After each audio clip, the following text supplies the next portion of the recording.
पिछले एपिसोड में हमने देखा कि क्रिम्सन असैसिन का जैसे ही भांडा फूटता है तो वो लाइचू को समंदर में फेंक देता है और खुद भी समंदर में कूद जाता है।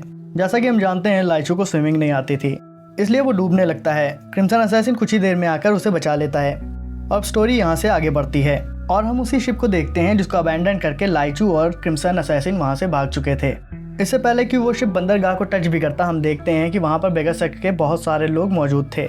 जैसे ही शिप बंदरगाह से आकर लगती है, उसका ब्रिज गिराया जाता है, वैसे ही तमाम बेगर सेक्ट के डिसाइपल उस शिप के अंदर घुसने लगते हैं और शिप के तमाम क्रू को धमकी देते हैं कि अगर उनकी परमिशन के बगैर इस शिप से कोई भी नीचे उतरा तो वो उसकी जान ले लेंगे। इन अ फ्यू मोमेंट्स वो पूरी शिप पर फैल जाते हैं और शिप को तलाश करने लगते हैं। हम देखते हैं कि तलाशी के लिए उन्होंने एक भी कोना नहीं छोड़ा था और शिप के तमाम क्रू वालों को पकड़ पकड़ के वो उनके चेहरे देख रहे थे कि तभी शिप का कैप्टन वहाँ आता है और चिल्लाता है, हरामजादो, तुम्हारी हिम्मत कैसे हुई मेरे शिप पर चढ़ने की और यूं गुंडागर्दी करने की। इससे पहले कि मामला बिगड़ जाता, बेगर सेक्ट का लीडर मामले को संभालने के लिए आगे बढ़ता है और कहता है कि हम एक मर्डरर की तलाश में हैं जिसका नाम क्रिम्सन असैसिन है और हमें पक्की इन्फो मिली है कि वो भेष बदलकर आपके शिप पर ही मौजूद है। मर्डरर का नाम सुनते ही शिप का कैप्टन चौंक जाता है। बेगर सेक्ट लीडर उसे समझाते हुए कहता है कि ये एक अर्जेंट सिचुएशन है और सिर्फ यही वजह है कि हम पहले से इसके लिए आपसे परमिशन नहीं ले पाए। उसकी शांत बातों को सुनकर शिप कैप्टन भी सोच में पड़ जाता है और कुछ देर बाद कहता है कि अगर आप उसी आदमी को ढूंढ रहे हैं जिसे मैंने देखा था तो आप काफ़ी देर कर चुके हैं। बेगर सेक्ट लीडर फौरन क्रिम्सन असैसिन का पोस्टर मंगवाता है और बूढ़े कैप्टन को दिखाता है। वो से पूछता है कि आपने इसी आदमी को देखा था, लेकिन कैप्टन कहता है कि मुझे उसकी शक्ल तो नहीं याद, तो मैं इस बारे में कुछ कह नहीं सकता, लेकिन फिर भी मैं तुम्हारी मदद करना चाहता हूँ, तो तुम्हें एक इन्फो देता हूँ। तुम्हें सामने वो टीला दिख रहा है, बस अभी 1 घंटे पहले एक आदमी ने वहाँ पर एक बच्चे को पानी में फेंका था और खुद भी कूद गया और मेरे ख्याल से आप लोग उसी को ढूंढ रहे हैं और जिस जगह वो कूदा था वहाँ से उसको उसी टीले की तरफ जाना चाहिए जिसकी तरफ मैं आपको इशारा कर रहा हूँ। बूढ़े कैप्टन की बात सुनकर अब बेगर सेक्ट अपने असली रंग दिखाना शुरू करता है। वो उसे बहुत ही सॉफ्ट टोन में धमकी देता है, शिप कैप्टन, हम लोग ऑब्लिटरेशन मिशन को पूरा कर रहे हैं और अगर हमें ज़रा से भी भनक लग गई कि तुमने क्रिम्सन असैसिन की मदद करी है या करनी चाहिए है तो हम तुम्हारा भी वही हाल करेंगे। कैप्टन उसकी बातों से डर जाता है और अपने एक क्रू मेंबर से कहता है, अरे इसको जल्दी बताओ तुमने क्या देखा। और हम देखते हैं कि ये वही बेवड़ा क्रू मेंबर था जिसको क्रिम्सन असैसिन ने कुछ देर पहले बेहोश किया था। वो उन्हें सब कुछ बताना शुरू करता है कि कैसे वो आदमी ली सैम नहीं था, बल्कि उसने सिर्फ ली सैम के चेहरे की खाल ओढ़ रखी थी। अब इतने सारे चश्मदीद और गवाहियों से बेगर सेक्ट लीडर को यकीन हो गया था कि ये वही आदमी है जिसका हम पीछा कर रहे हैं। सीन शिफ्ट होता है और हम समंदर की तरफ देखते हैं। हम देखते हैं कि क्रिम्सन असैसिन अपनी गोद में लाइचू को लेकर वहाँ से बाहर आ रहा था। समंदर से बाहर आते ही वो देखता है कि लाइचू की सांसें नहीं चल रही थीं, तो उसे ज़मीन पर रखता है और अपनी स्पेशल मार्शल आर्ट टेक्निक से उसे ठीक करने की कोशिश करता है, यानी उसके अंदर से पानी निकालने की कोशिश करता है, लेकिन वो कामयाब नहीं होता। वो चेस्ट कंप्रेशन भी ट्राई करता है, लेकिन उससे भी कोई फ़ायदा नहीं हुआ। नन्हे से लाइचू की इतनी बुरी हालत देखकर उसे भी बहुत बुरा लगता है, लेकिन वो कर भी क्या सकता था। आखिर वो उसे डेड समझकर वहाँ से उठता है और चलने लगता है। जैसे वो कुछ दूर जाता है तो उसे पीछे से खांसने की आवाज़ आती है। जैसे वो पीछे पलटता है तो देखता है कि लाइचू उठने की कोशिश कर रहा था और क्रिम्सन असैसिन से कहता है, मास्टर, मैं अभी तक मरा नहीं हूँ। लाइचू को जिंदा और सही सलामत देखकर क्रिम्सन असैसिन की भी जान में जान आती है। सीन शिफ्ट होता है और हम देखते हैं कि बेगर सेक्ट एल्डर और लीडर अपनी तमाम सेक्ट के साथ वहाँ पहुँच रहे थे।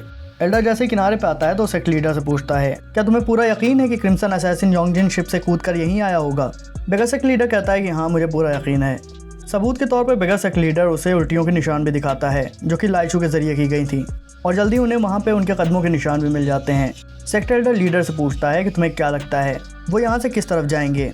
बेगर सेक्ट लीडर कहता है कि मुझे लगता है वो लोग मांग्यांग की तरफ जाने वाले हैं और अगर एक दफ़ा वो मांग्यांग तक पहुंच जाता है तो उसे ढूंढना बहुत ज़्यादा मुश्किल हो जाएगा, क्योंकि मांग्यांग से लगे हुए 4 शहरों में वो किसी भी तरफ निकल सकता है। तो हमें अपनी सर्च के दायरे को बढ़ाना पड़ेगा, जो कि बहुत मुश्किल है। इस परेशानी के मद्देनज़र वो लोग फैसला करते हैं कि वो अभी ही मांग्यांग के लिए यहाँ से रवाना हो जाएंगे। तभी एल्डर का बॉडीगार्ड भी बीच में बोल पड़ता है। वो कहता है कि अगर उसको मांग्यांग जाना भी हुआ तो वो रोड के रास्ते से पैदल ही जाएगा, और जबकि अब हर कोई उसके चेहरे को जानता है तो मुझे नहीं लगता कि वो इस रूट को प्रेफर करेगा।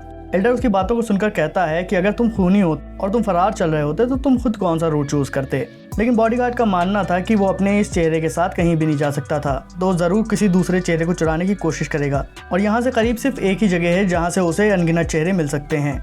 एल्डर उसकी बात सुनकर कहता है, हाँ, ग्रेवयार्ड। एल्डर ब्रांच लीडर से पूछता है कि मांग्यांग में कौन सी जगह है जो ग्रेवयार्ड के लिए यूज़ की जा रही हो, लेकिन ब्रांच लीडर उसकी इन बातों से सहमत नहीं था। वो कहता है कि क्रिम्सन असैसिन ऑलरेडी हमसे 1 घंटा फास्ट चल रहा है और वो अगर इसी रफ्तार से आगे बढ़ता रहा और हम यहीं खड़े रह गए तो जल्दी ही यहाँ से निकल जाएगा। हमें ग्रेवयार्ड जाने के बजाय उसका पीछा करना चाहिए। एल्डर लीडर से कहता है कि मैंने तुमसे इन सब चीज़ों के बारे में नहीं पूछा, मैंने जितना पूछा है उतना बताओ। ब्रांच लीडर फौरन अपनी गलती का एहसास करता है और कहता है यहाँ से सबसे करीबी ग्रेवयार्ड चौनियम माउंटेन और वांगसोंग माउंटेन पर है। जो ग्रेवयार्ड चौनियम माउंटेन पर है वो काफ़ी पॉपुलर है और वहाँ पर सिर्फ वेल्दी लोगों को दफनाया जाता है, जबकि वांगसोंग माउंटेन पर जो ग्रेवयार्ड है वो आम लोगों के लिए है।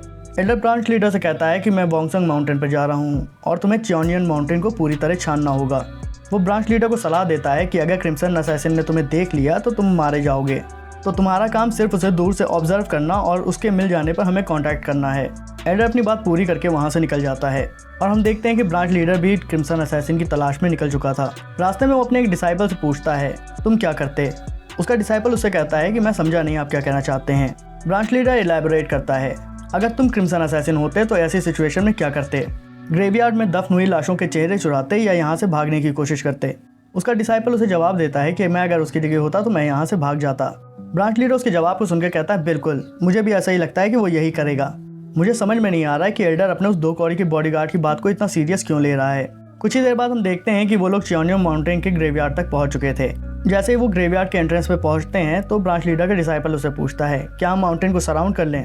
ब्रांच लीडर कहता है इसकी कोई ज़रूरत नहीं है, मुझे पक्का यकीन है कि क्रिम्सन असैसिन यहाँ मौजूद नहीं है और जल्दी ही एल्डर अपने किसी आदमी से यहाँ मैसेज भेजेगा कि हमें मांगयांग की तरफ उसका पीछा करने के लिए निकलना है। इसी के साथ ब्रांच लीडर अपने तमाम डिसाइपल से कहता है कि सब लोग यहाँ रुककर कुछ देर रेस्ट करेंगे, जल्दी हमें मांगयांग की तरफ फिर से उसे ढूंढने निकलना होगा, तो ये अच्छा मौका है रेस्ट करने के लिए। ब्रांच लीडर और उसका पूरा ग्रुप वहाँ रेस्ट करने के लिए बैठ जाते हैं। उसके डिसाइपल्स अपना टाइम पास करने के लिए आपस में मस्खरी कर रहे थे। देखते ही देखते एक डिसाइपल की दूसरे डिसाइपल से बहस हो जाती है और वो उसके सर पर जोर से हाथ मारता है, जिससे वो डिसाइपल ऊपर से लुढ़क कर नीचे की तरफ गिर पड़ता है।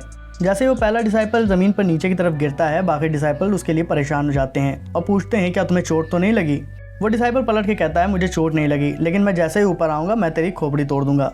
इतना कहते ही जैसे वो अपने सामने की तरफ देखता है तो उसे क्रिम्सन असैसिन और लाइचू बैठे हुए दिखते हैं। वो तीनों एक दूसरे को देखकर शॉक हो गए थे।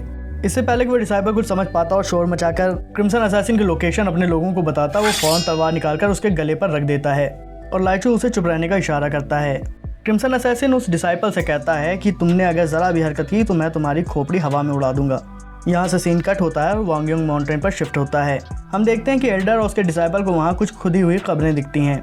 बगैर डिसाइपल्स को ये समझ नहीं आ रहा था कि कोई भला अपनी जान बचाने के लिए कितना नीचे गिर सकता है, लेकिन वो परेशान इस बात से थे कि उसने कब्र को खोदा भी, लेकिन इस कॉर्प्स के चेहरे से खाल को चुराया क्यों नहीं। तभी दूसरा डिसाइपल उस पहले डिसाइपल से कहता है कि उसने खाल को इसलिए नहीं चुराया क्योंकि एक लाश अब सड़ने वाली थी, तो वो इस खाल को पहनकर ज़्यादा दूर तक नहीं जा सकता था। और जल्दी ही हम देखते हैं कि जगह जगह पर उन्हें पूरे माउंटेन में खुदी हुई कब्रें मिलने लगती हैं। एल्डर कहता है कि यहाँ दफन हुए सारे लोग भुखमरी और गरीबी का शिकार थे, तो इनकी रंगत और चेहरे में काफ़ी फ़र्क था, इसलिए क्रिम्सन असैसिन ने इनकी स्किन्स को नहीं चुराया। उसने यहाँ कुछ गड्ढे खोद दिए और यहाँ से चला गया ताकि हम इस पूरे माउंटेन को सर्च करने में अपना टाइम बर्बाद कर दें। एल्डर फौरन वहाँ से पलटता है और अपने डिसाइपल से कहता है कि हम चौनियम माउंटेन की तरफ निकलने वाले हैं और तुम में से जो सबसे फास्ट रनर है वो पहले चौनियम माउंटेन पर जाए और ब्रांच लीडर से कहे कि हमारे आने तक उस माउंटेन की पूरी तरह निगरानी की जाए। हम देखते हैं कि एल्डर का बॉडीगार्ड इस काम के लिए वॉलंटियर करता है और माउंटेन से नीचे गाँव की तरफ एक घोड़ा लेने भाग जाता है। सीन दोबारा चौनियम माउंटेन की तरफ शिफ्ट होता है। हम देखते हैं जो डिसाइपल ज़मीन पर गिरा हुआ था और जिसकी गर्दन पर क्रिम्सन असैसिन ने तलवार रखी थी, वो अभी भी ज़मीन पर ही बैठा हुआ था और बाकी डिसाइपल्स उससे उसके बारे में पूछते हैं क्या हुआ, वो ऊपर क्यों नहीं आ रहा। क्रिम्सन असैसिन उससे कहता है कि उनको जवाब दो, लेकिन उन्हें हम पर शक नहीं होना चाहिए। डिसाइपल अपने दोस्तों से कहता है कि मैं ठीक हूँ। उसके दोस्त पूछते हैं कि फिर तुम ऊपर क्यों नहीं आ रहे। अब इस सवाल का जवाब तो डिसाइपल क्या क्रिम्सन असैसिन को भी नहीं मालूम था। तभी लाइचू अपने जूते उतारता है और उस डिसाइपल को इशारा करता है। वो डिसाइपल लाइचू की बात फौरन समझ जाता है और अपने दोस्तों से कहता है मेरा जूता खो गया, मिल नहीं रहा, मैं उसी को ढूंढ रहा हूँ। उसके दोस्त कहते हैं वो जूता अपने से तो कहीं भाग नहीं सकता, वो वहीं कहीं गिरा होगा, ढूंढो तुम्हें मिल जाएगा। इतनी देर में तो ब्रांच लीडर काफ़ी बोर हो चुका था और अपने डिसाइपल से कहता है कि मैं अब और ज़्यादा इंतज़ार नहीं कर सकता, सभी लोग यहाँ से उठो और मांगयांग की तरफ बढ़ो। तभी उनमें से एक डिसाइपल कहता है कि लेकिन अगर ब्रांच लीडर ने यहाँ पे कोई लेटर भेजा या फिर किसी को भेजा तो हम क्या करेंगे। ब्रांच लीडर कहता है वो आदमी जो अपना जूता ढूंढ रहा है वो यहाँ पर रहेगा और जैसे ही कोई खबर आएगी वो आके हमें फौरन बताएगा। नीचे बैठे हुए डिसाइपल के दोस्त उसे चिल्ला के बताते हैं ग्वानहो, हम मांगयांग की तरफ जा रहे हैं और अगर एल्डर का यहाँ कोई मैसेंजर आए तो तुम उसे बता देना कि हम लोग मांगयांग की तरफ निकल चुके हैं। अपने टीममेट के मुंह से ये बात सुनते ही वो डिसाइपल फौरन समझ गया कि अब क्रिम्सन असैसिन मुझे इनके जाने के बाद ही फौरन मार देगा। जैसे वो चिल्ला के उन्हें आगाह करने की कोशिश करता है तब तक क्रिम्सन असैसिन ने उसके गले की सारी रगें काट दी थीं। वो चाहकर भी कुछ नहीं बोल पाया और उसकी सारी टीम आगे बढ़ जाती है और कुछ देर बाद जैसे ही वहाँ से उनके कदमों की आवाज़ और सारी हलचलें खत्म हो जाती हैं तो लूचेन और क्रिम्सन असैसिन अपनी झाड़ियों से बाहर आते हैं जैसे वो लोग ऊपर सिमेट्री के पास आते हैं तो देखते हैं कि वो ग्रुप काफ़ी दूर निकल चुका था। क्रिम्सन असैसिन भी चैन की सांस लेता है और लाइचू से कहता है कि हम अभी यहाँ से नहीं निकल सकते। लाइचू उससे पूछता है, मास्टर क्या आप अभी भी ह्यूमन फेस मास्क बनाने की सोच रहे हैं? तो वो लाइचू को जवाब देता है कि हाँ, उसकी मुझे बहुत ज़रूरत है। लाइचू कहता है, क्या मैं भी आपके साथ ग्रेव में आ सकता हूँ? क्रिम्सन असैसिन उसकी बात सुनकर चौंक जाता है, पूछता है क्या तुम ग्रेव में आना चाहते हो? लाइचू कहता है कि हाँ, मैं भी ये मास्क बनाना सीखना चाहता हूँ, और वो दोनों ग्रेवयार्ड की तरफ चल देते हैं। सीन शिफ्ट होता है और हम एक घोड़े को दौड़ता हुआ देखते हैं जिस पर खुद एल्डर का भेजा हुआ बॉडीगार्ड सवार था। वो ग्रेवयार्ड के एंट्रेंस पर आकर रुक जाता है और हैरान हो जाता है कि बाकी सब लोग यहाँ से कहाँ चले गए। उसे ये समझते देर नहीं लगती है कि ब्रांच लीडर यहाँ से अपने लोगों को लेकर सीधा मांगयांग की तरफ गया होगा। बॉडीगार्ड ये खबर एल्डर को देने के लिए फौरन अपने घोड़े को दौड़ा देता है। दूसरी तरफ हम देखते हैं क्रिम्सन असैसिन और लाइचू ने जल्दी ही एक ताज़ी खबर ढूंढ ली थी। लाइचू से पूछता है कि यहाँ की ग्रेव्स इतनी ज़्यादा बड़ी क्यों हैं? इन्हें खोदने में तो बहुत ज़्यादा टाइम लग जाएगा। क्रिम्सन असैसिन उससे कहता है कि इस कब्र को खोदने की कोई ज़रूरत नहीं है, हम बिना खोदे ही इस कब्र के अंदर जा सकते हैं। लाइचू को अपने मास्टर की कही कोई भी बात समझ नहीं आ रही थी। तभी हम देखते हैं कि क्रिम्सन असैसिन कब्र के पास लगे हुए पत्थर को खिसकाने लगता है और काफ़ी कोशिश करने के बाद आखिरकार वो कामयाब हो जाता है। जैसे कब्र का पत्थर खिसकता है हम देखते हैं कि उसके नीचे एक सीक्रेट कंपार्टमेंट बना हुआ था। उस सीक्रेट कंपार्टमेंट में काफ़ी ज़्यादा अंधेरा था, तो क्रिम्सन असैसिन एक मशाल जलाता है और लाइचू और वो दोनों लोग उस कंपार्टमेंट के अंदर चले जाते हैं। लाइचू उस टोम के अंदर पहुंचकर काफ़ी हैरान था क्योंकि वो बाहर से देखने में जितनी बड़ी थी उससे ज़्यादा जगह इसके अंदर उतरने पर उसे दिख रही थी। सीन कट होता है और हम देखते हैं कि ब्रांच लीडर अपने डिसाइपल्स के साथ मांगयांग की तरफ दौड़ा चला जा रहा था। तभी पीछे से चिल्लाकर कोई उन्हें आवाज़ देता है जो उन्हें रुकने के लिए कह रहा था, और वो कोई और नहीं बल्कि एल्डर का बॉडीगार्ड था। वो फौरन ब्रांच लीडर के पास आता है और उससे पूछता है कि आखिर तुम लोग जा कहाँ रहे हो? ब्रांच लीडर उसे रिप्लाई करता है कि हम क्रिम्सन असैसिन को कैच करने जा रहे हैं। बॉडीगार्ड ब्रांच लीडर से कहता है कि क्या तुम एल्डर के ऑर्डर को भूल चुके हो कि तुम्हें चाओनियम माउंटेन को गार्ड करना था? ब्रांच लीडर कहता है, मेरे पास और कोई चारा नहीं था, मैं वहाँ बैठे बैठे थक गया था और मुझे मालूम है कि अगर हम यूं ही हाथ पे हाथ धरे बैठे रहे तो क्रिम्सन असैसिन हमारे पंजों से निकल जाएगा। बॉडीगार्ड ब्रांच लीडर को याद दिलाता है कि क्रिम्सन असैसिन को असैसिनेट करने की जिम्मेदारी एल्डर को दी गई है, तो इस मामले में सारे फैसले भी उसी के चलेंगे। ब्रांच लीडर अपनी सफाई पेश करने की कोशिश करता है लेकिन बॉडीगार्ड उससे कहता है कि ये टाइम राइट और रॉन्ग डिसाइड करने का नहीं है और जितनी जल्दी हो सके माउंटेन ग्रेवयार्ड पर वापस पहुंचो। ब्रांच लीडर को भी लगता है इससे ज़्यादा रेजिस्टेंस दिखाना ठीक नहीं होगा, तो वो अपने डिसाइपल से कहता है कि हम लोग वापस चाओनियम माउंटेन की तरफ लौटेंगे।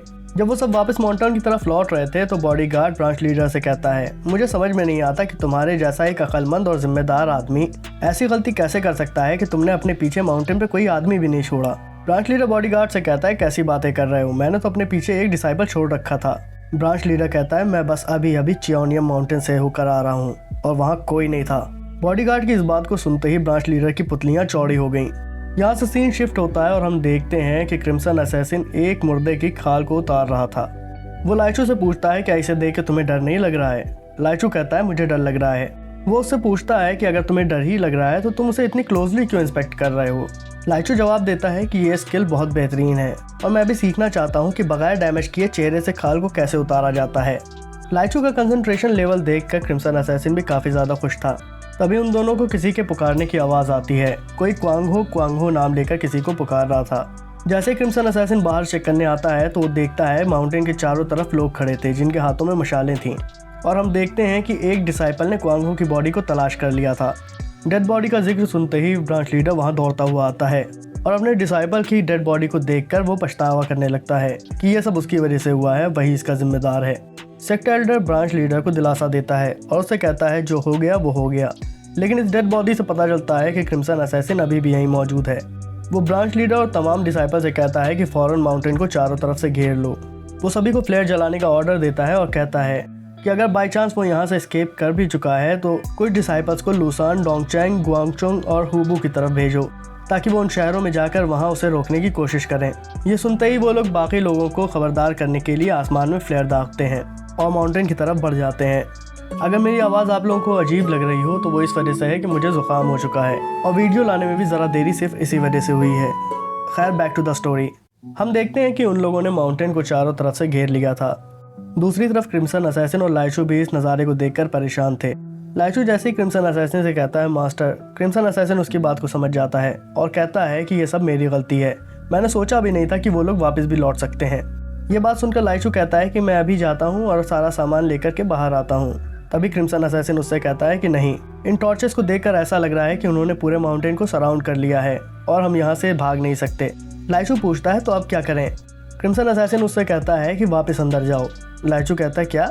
वो फौरन लाइचू को अंदर भेजता है और खुद भी ग्रेव के अंदर आ जाता है और ऊपर के रखे स्टोन को किसी तरह से बंद कर देता है।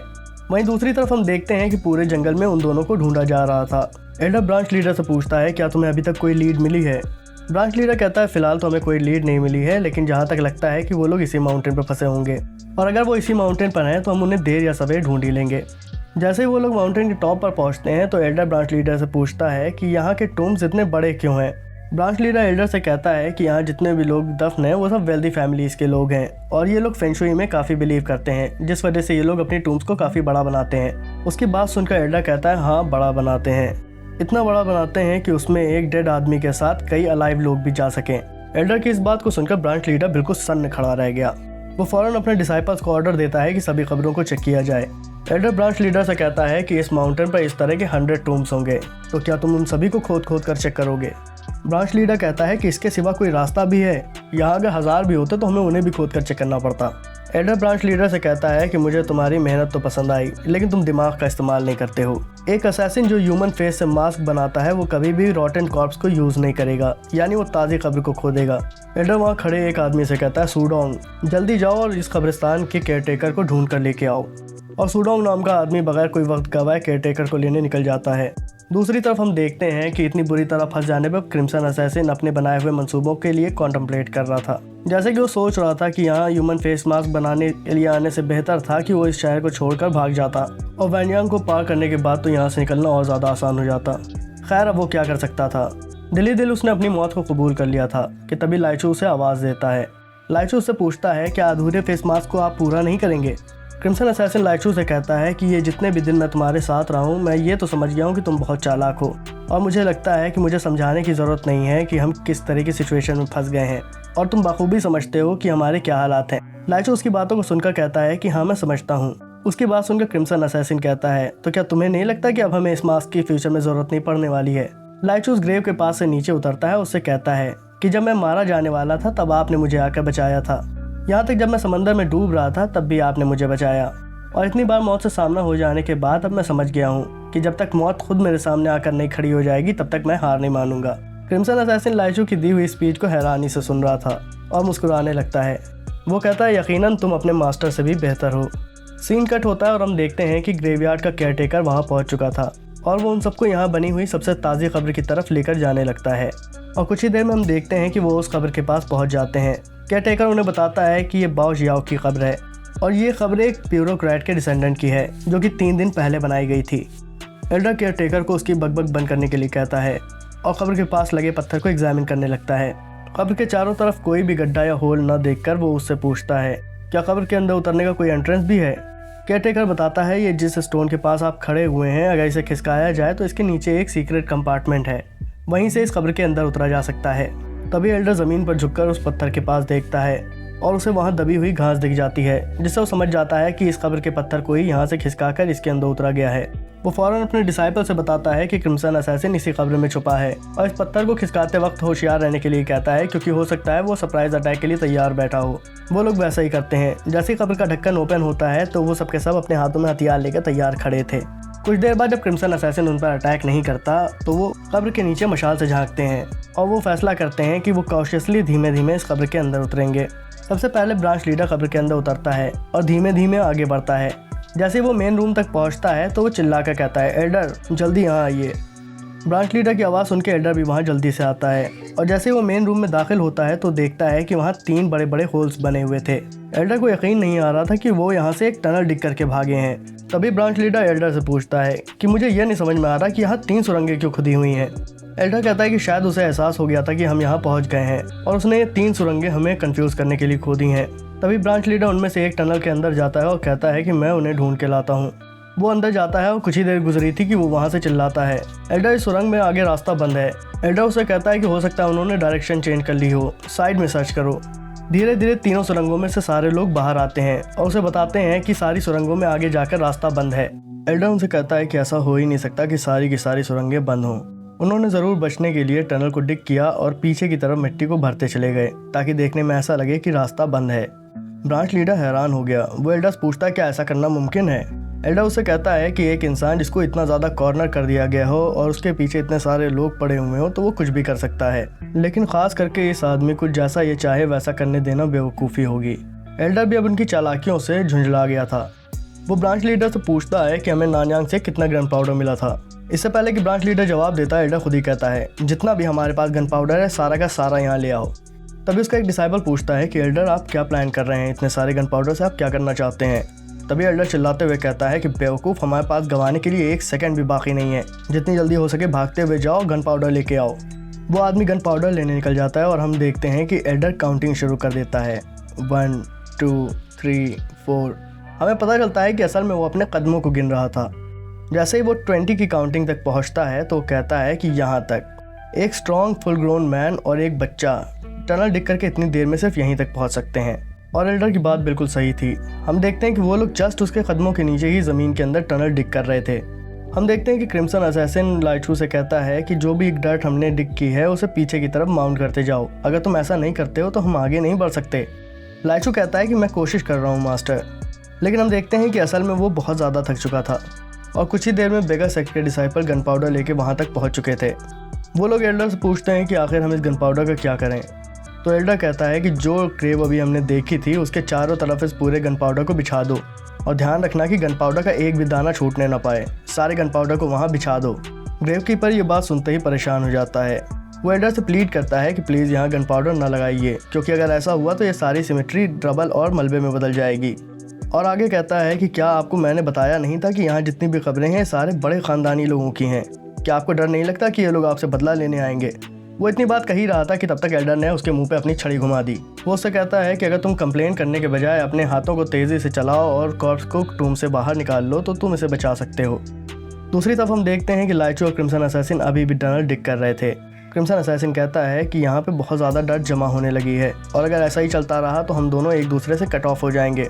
वो ये सब बातें लाइचू को बताना चाहता था, लेकिन जैसे वो लाइचू की तरफ देखता है तो उसे पता चलता है कि ये तो बेहोश हो गया है, लेकिन वो बेचारा बेहोशी के आलम में भी उसे जवाब दे रहा था।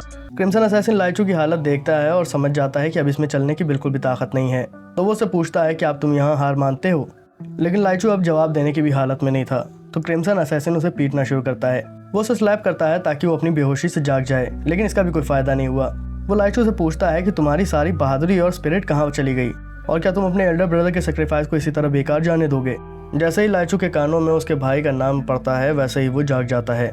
दूसरी तरफ हम देखते हैं कि बहुत तेज़ी से पूरे एरिया में बॉम्ब्स बिछाए जा रहे थे और कुछ ही मोमेंट्स में ग्रेवयार्ड को उड़ाने की तैयारी पूरी हो जाती है। और इधर टनल के अंदर क्रिम्सन असैसिन लाइचू से कहता है कि मैं तो बाहर की तरफ जा रहा हूँ और अब ये तुम्हारा डिसीजन होगा कि तुम यहाँ रुककर दबना चाहते हो या मुझे फॉलो करके यहाँ से ज़िंदा बाहर निकलना चाहते हो। ऊपर ग्राउंड की तरफ हम देखते हैं कि एल्डर से इजाज़त मिलते के साथ ही पलीते में आग लगा दी जाती है और कुछ ही मोमेंट्स में एक इतना भयानक एक्सप्लोजन होता है जिससे सारा का सारा माउंटेन काँप के रह जाता है और ग्राउंड के नीचे भी हालात कुछ ठीक नहीं थे। क्रिम्सन असैसिन ने फ़ौरन भांप लिया था कि यहाँ क्या हो रहा है और कुछ ही देर में वहाँ एक ज़लज़ला आ जाता है। यहाँ से सीन कट होता है और नेक्स्ट डे पर शिफ्ट होता है। हम देखते हैं कि पूरी सेमेट्री बर्बाद हो चुकी थी और तमाम डिसाइपल पूरी ज़मीन पर फैले हुए थे। वो हर जगह चेक कर रहे थे कि क्रिम्सन असैसिन की लाश उन्हें कहीं ना कहीं ज़मीन के नीचे मिल ही जाएगी। और कुछ ही देर में एक डिसाइपल चिल्लाता है कि मुझे उन दोनों की लाशें मिल गईं। एल्डर ये न्यूज़ सुनते ही फ़ौरन वहाँ भागता हुआ आता है और वाकई वहाँ एक ग्रोन अप मैन और एक बच्चे की लाश मौजूद थी और वो दोनों लाशें एक्सप्लोजन की वजह से डिसफिगर्ड हो चुकी थीं। बाकी सबको तो यकीन आ गया कि क्रिम्सन असैसिन और लाइचू मारा जा चुका है, लेकिन एल्डर अभी भी यकीन करने को तैयार नहीं था। एल्डर पूछता है कि ऐसा क्यों, आपको इन लाशों पर यकीन क्यों नहीं है। इससे पहले कि एल्डर कोई जवाब देता वहाँ दूसरा डिसाइपल चिल्लाकर कहता है कि मैंने लाश ढूंढ ली है।